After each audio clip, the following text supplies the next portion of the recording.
This is the Inclusion Think Tank podcast brought to you by New Jersey Coalition for Inclusive Education, NJCIE, where we talk about inclusive education, why it works, and how to make it happen. On this episode of the podcast, I welcome my guest, Dr. Teresa Herrero-Taylor. Teresa is the Director of Special Services in Jackson, New Jersey. During our conversation, we discuss the challenges and barriers of inclusion from a statewide perspective, and also how schools can support parents who believe that separate placement is better for their children who have disabilities.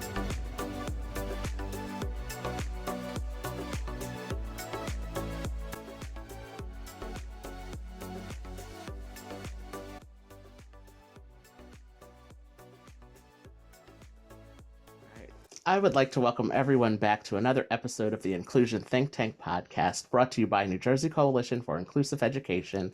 I am your host, Arthur Aston, and I am back with a brand new episode with my guest today, Dr.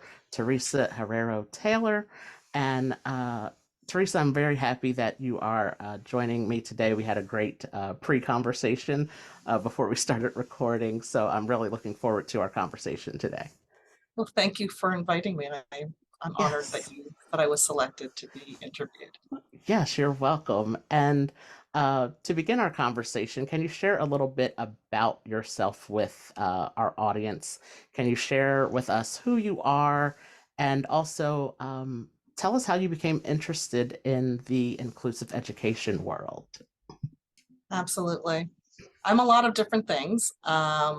Wife, I'm a mother of 3 individuals with disabilities who are now young adults. One is profoundly disabled, intellectually disabled, and autistic. The other 2 are what you call twice exceptional, so quite bright and gifted, but have their own share of disabilities themselves that they have to contend with. I'm also a licensed psychologist. I am a board certified behavior analyst. I was a school psychologist for many years. I'm now a director of special services in Jackson. I do believe that helping individuals with disabilities is my calling. It's not a job for me, it's absolutely a passion. And it's something that, I was already in the field when I became a parent, and I didn't feel like it was by accident. I felt that I was probably mediocre before that, and being a parent and actually living with disabilities, creating opportunities for them, was what I was meant to do. So, filling into this role, a lot of people will say, oh, do you want to be in another? No, I'm exactly where I was meant to be. I was meant to be a director of special services. And I do subscribe to the philosophy that there shouldn't be limitations on individuals, and that they can always do more, right? And one of the things I have always told teachers is, how do you know if you haven't tried, right? How do they know if they haven't tried? That we shouldn't put limits and parameters on what they do and what they can do. And time again, students continue to surprise me, right? No one has a crystal ball to make those kind of predictions.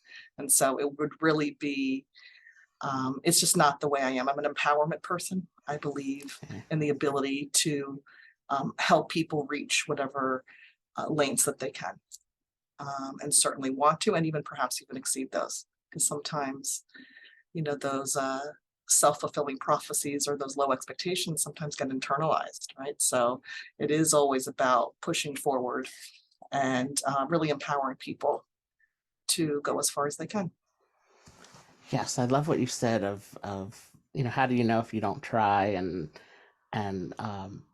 the limitations, myself having a disability. And I just answered this question on one of my social media sites that someone asked, how can they be a better ally for people with disabilities? And I said, by simply not making assumptions about their abilities. Yeah, Arthur, when my son was 16, I was at an IEP meeting. This is my profoundly challenged son. And I said, I'd like you to teach him how to tie his shoes. And they all looked at me like, that he can't tie his shoes. He'll never tie his shoes, right?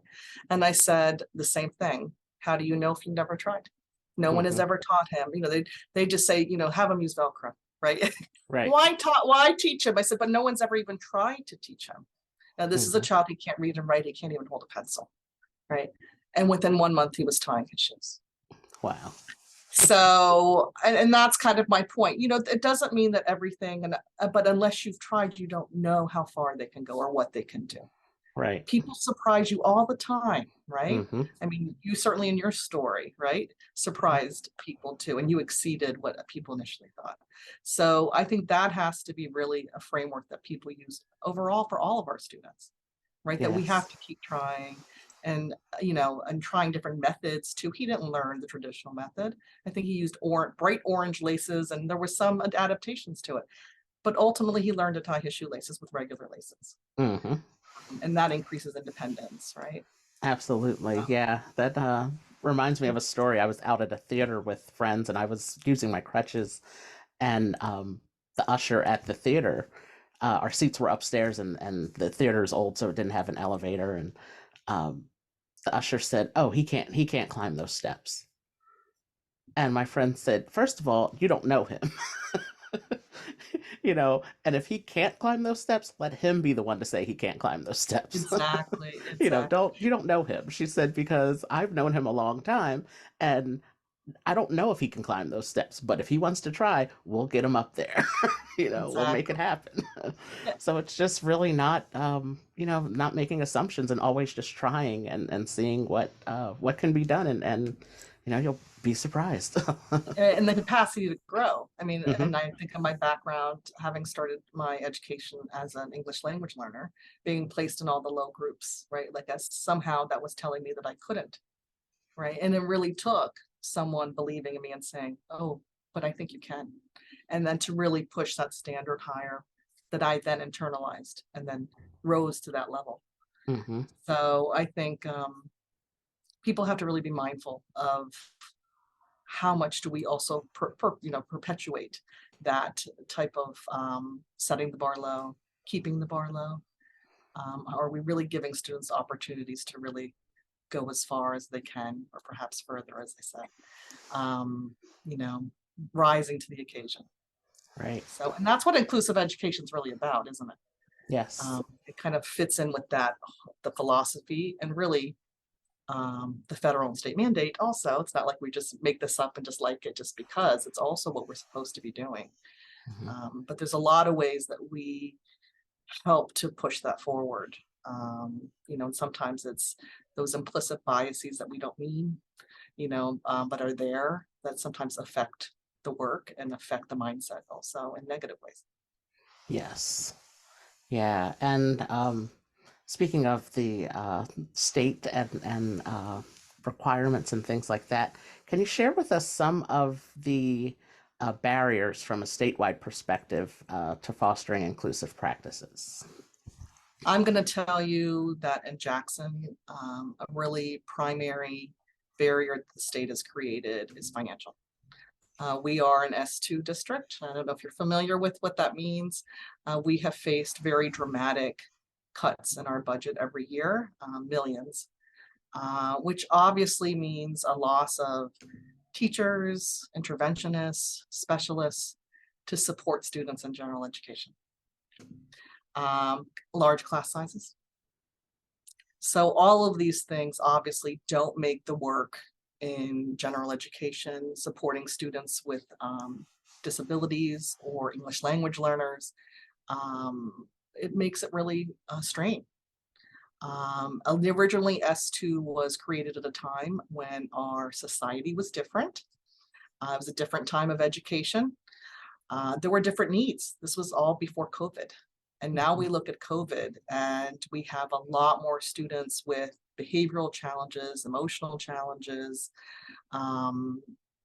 certainly the stress levels of staff. I mean, all these different pieces come into the mix, which is making these cuts that much more dramatic and impactful on a district like Jackson. We are not the only S2 cut district, Arthur, just so you're aware. There's other ones, but it was really done everything sort of becoming worse educationally in terms of student needs, coupled with increases in English language learners.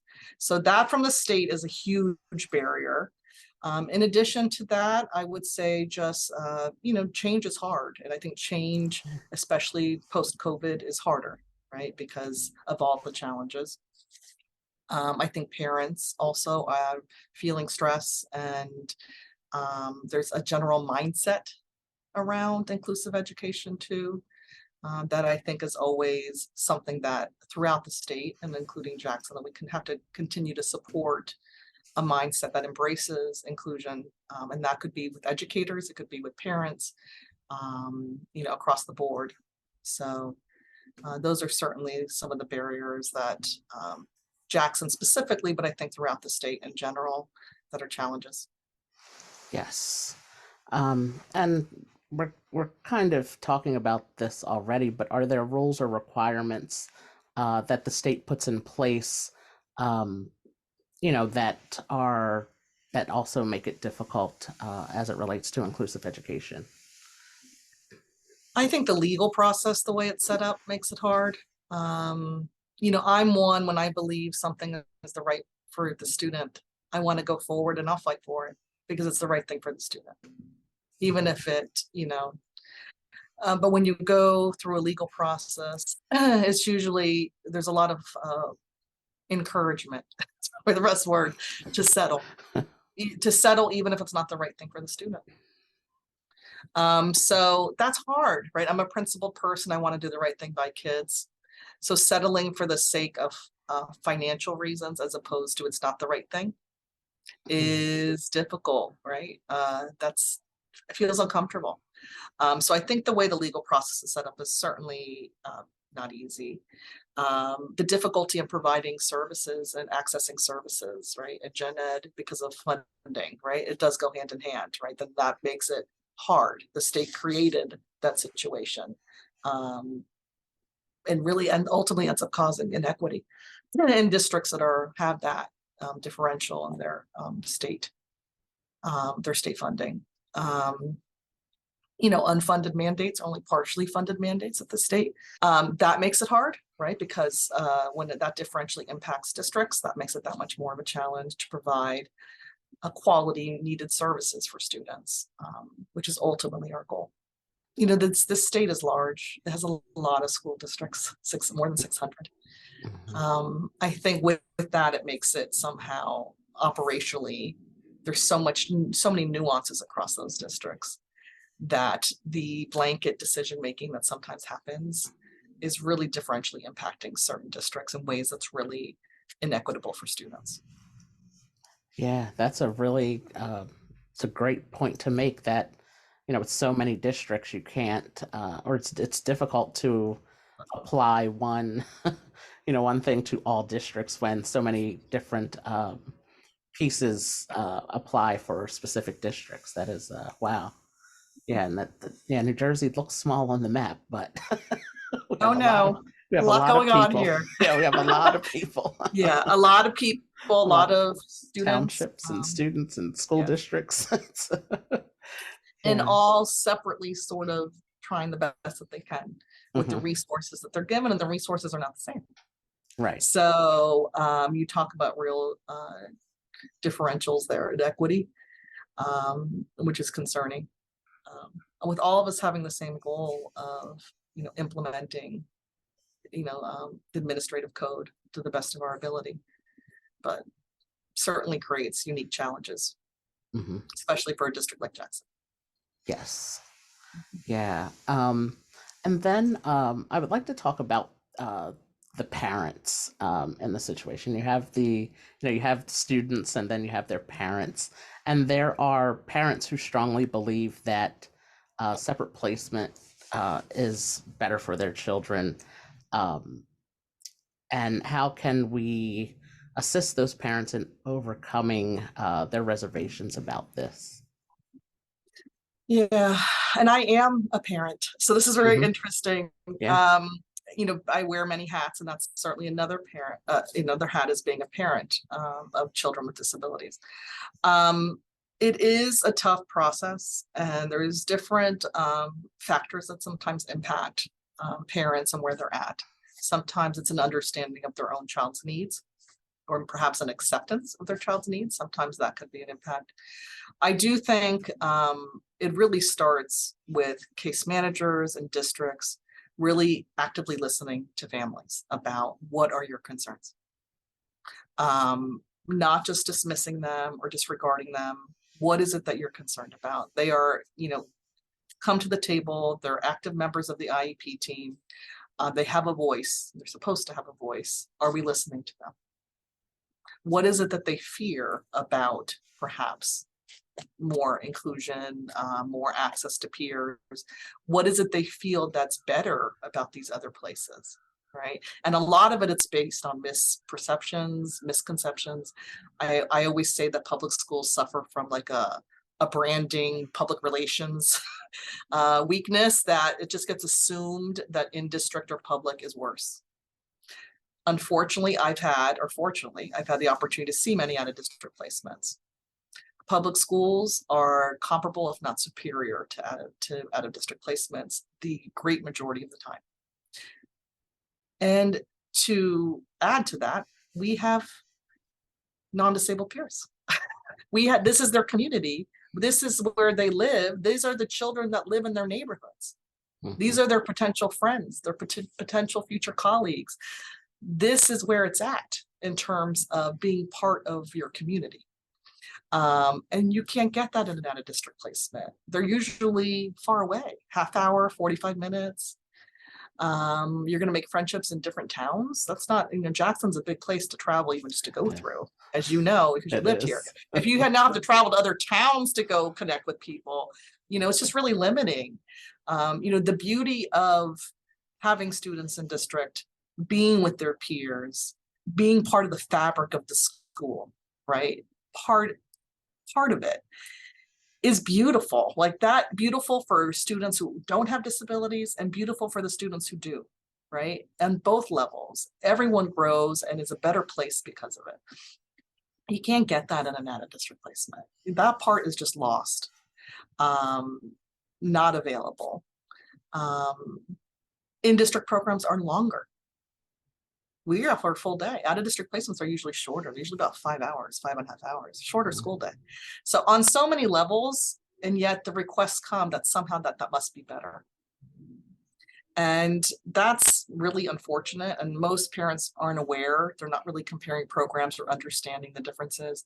Ironically, Arthur, a lot of our special education teachers, many have come from out-of-district placements in district. So we have people who have all that specialized knowledge. They're just here. But it just gets assumed somehow that this outer part is, that out of district is better. So actively listening, coming to understand what parents' concerns and fears are, what the student needs are in the eyes of the parent, addressing those, working collaboratively to understand how those can best be met, really offering those opportunities to really, it's a process of gaining trust, really, of families, that this is a good place to be, and your child is going to do well here. Really striving to ensure high quality programming for students, right?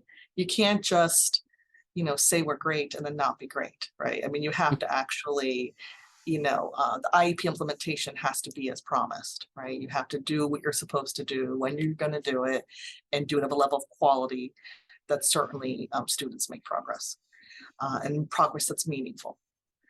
So I think all of those have been strategies I've always used, from when I was a supervisor of special ed, or now as a director, and even as a case manager.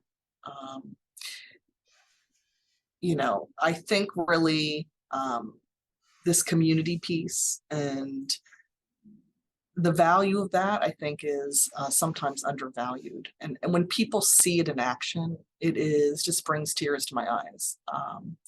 And it is parents, and sometimes it's staff. It's really moving everyone forward to seeing how beautiful that can be.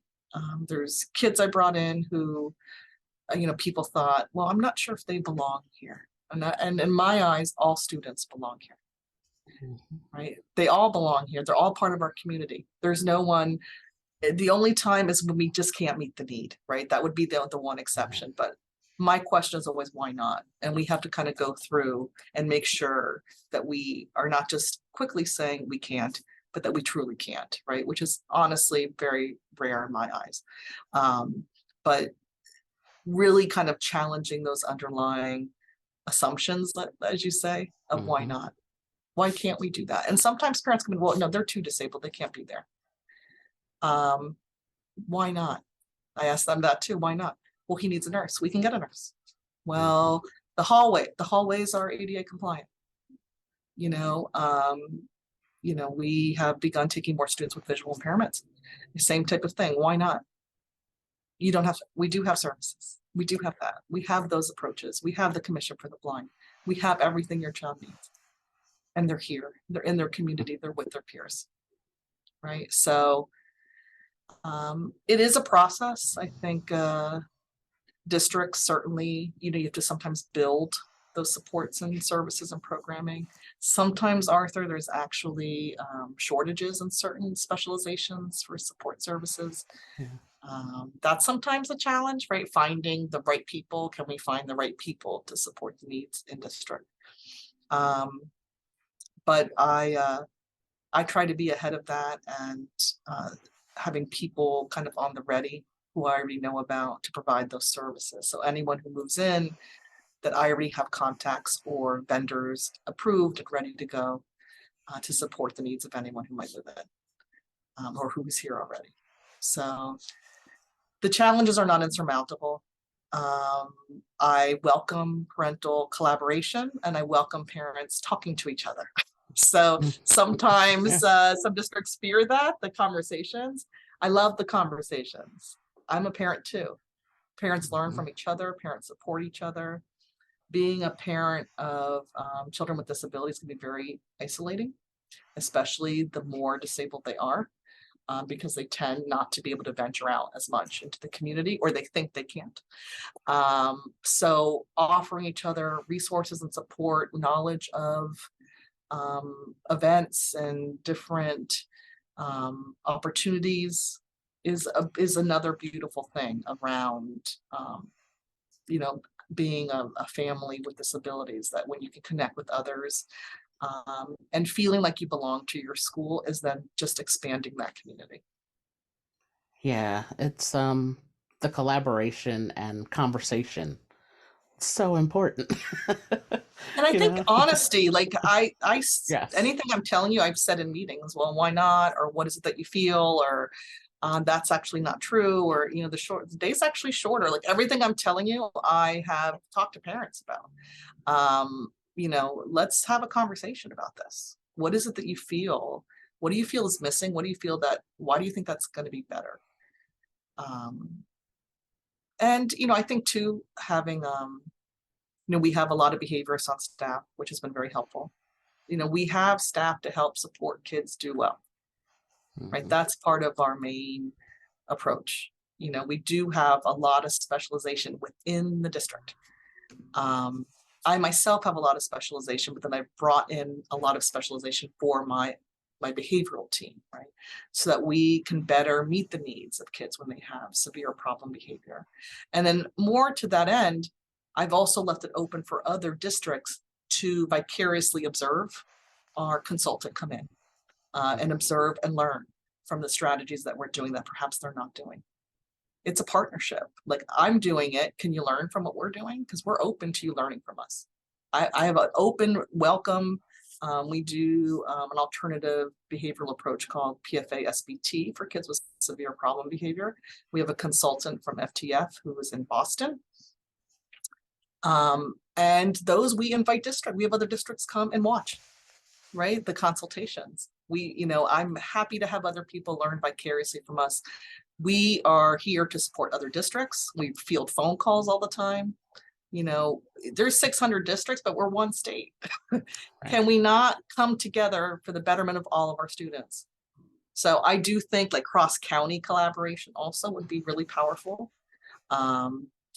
sharing resources, building PLCs, professional learning communities across districts. We're still one state. We can still support each other. We could all move the needle forward together and help all of our students, right? And, because independent also costs a lot of money, right? Each state has to pay for their own consultant, their own. Okay, can we not do some things like jointly and then kind of all help each other to go forward? We don't all have to reinvent the wheel, right? And I think the whole state, all of our students would go farther that way. So that's just a personal philosophy I have around it. I do try to bring districts together because I think it's just, good practice, but I think it just helps everyone. It helps all of our students. It helps all of our districts. Absolutely. And there's no sides. That's the whole thing. It's not like districts against families. Right. We're all like, I consider myself an advocate for kids, right? There's no side to that. That's like right down the middle, right? We're all on the same team, right? And let's like all move that team together, right? It's not us and them. Yeah, like you said, all on the same team, trying to move the needle in the right direction, and it works better, better together, isn't that what? Yes, there we go. That's the NJCIE slogan. That's going to be their slogan. Better together. Better I love together. It. So we can, and it's so true though. It's not keeping the secrets from each other, sharing with each other, and like you said, partnering and collaborating with each other. It all, because we all have that one same goal, that one mission of making it better for the students. And, when we all work together, it can really, we can really start seeing some great change. And absolutely. Yeah. So thank you. Thank you so much for this conversation. It was really great to meet you and talk with you, and definitely look forward to our paths crossing again in the future. Likewise. Yes. This is an enjoyable conversation about one of my favorite topics. Yes.